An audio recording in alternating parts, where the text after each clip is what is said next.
Hello friends, welcome back to my YouTube channel talking sense speak easy English. Friends, आज हम पढ़ेंगे the difference between agree with and agree to. हमको कहाँ agree with use करना है और कहाँ एग्री टू यूज करना है। ठीक है, बहुत सिंपल सा चीज है। अब ज्यादा कंफ्यूज नहीं होना, थोड़ा सा जो रूल्स होता है उसको थोड़ा खाली फॉलो करना है। ठीक है, जैसे कि एग्री विथ का हम यूज करते हैं कब ना, एग्री विथ ए पर्सन, अगर कोई इंसान है। ठीक है, एग्री विथ ए पर्सन या तो an idea or an opinion और तो स्टेटमेंट। अगर यही चीज रहेगा तो उसमें हम यूज करेंगे एग्री विथ। ठीक है, और एग्री टू का यूज करेंगे agree to a action, sorry to an action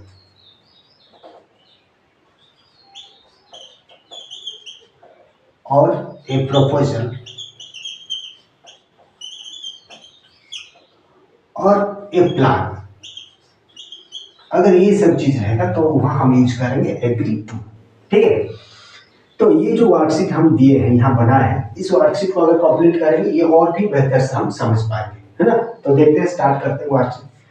first दिया है I agree blank your idea. जैसे कि हम बोलते हैं आइडिया के लिए क्या होता है, हम विथ यूज करते हैं, तो हम यहाँ लिखेंगे I agree with your idea. ठीक है, then second c agreed blank the new rules. New rules मतलब एक प्लानिंग होगा, एक प्रपोजल होगा। ठीक है, रूल्स मतलब वही होता है, तो हम यहाँ यूज करेंगे to. See agree to the new rules, है ना। Then third one, do you agree blank me. Me ये पर्सन है, तो वहां हम यूज करेंगे do you agree with me. Do you agree with me. ठीक है, then we all agree blank the teachers decision. Teachers मतलब एक शिक्षक का डिसीजन, मतलब वो कोई एक स्टेटमेंट दिए होंगे, है ना, कोई डिसीजन लिए होंगे, तो उसमें हम यूज करेंगे with. We all agree with the teachers decision. ठीक है, then c agreed blank join the action. ये एक एक्शन है, ज्वाइन करना, है ना। तो एक्शन के लिए हम क्या बोलेंगे, to. C agreed to join the action.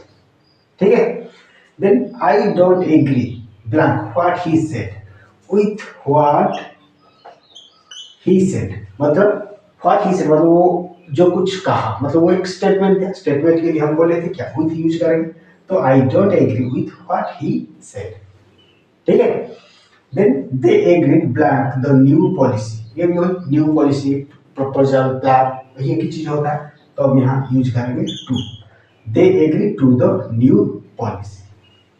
ठीक है, then do you agree blank this plan। Plan के लिए हम क्या बोले थे, टू यूज करें, तो यहाँ टू होगा। Do you agree to this plan। हो गया। then last one, he agrees blank his parents। ये पर्सन है, पर्सन के लिए यूज करेंगे with। he agrees with his parents, है ना। Then last one, they agreed blank help us. Help us मतलब हेल्प करने के लिए, तो ये एक्शन है, तो एक्शन के लिए हम यूज करेंगे to. They agree to help us. ठीक है, तो ये था पूरा सिंपल ट्रिक। यूज करना है कैसे, एग्री विथ को और एग्री टू दोनों का रूल्स यहाँ लिखा हुआ है। ठीक है, और रूल्स के हिसाब से हम आपको बताएं कि कहाँ एग्री विथ यूज करना है और कहाँ एग्री टू यूज करना है। ठीक है, तो आज का क्लास यही था। नेक्स्ट टाइम आएंगे ऐसे और भी इंग्लिश ट्रिक्स के साथ। तब तक के लिए थैंक यू, बाय बाय।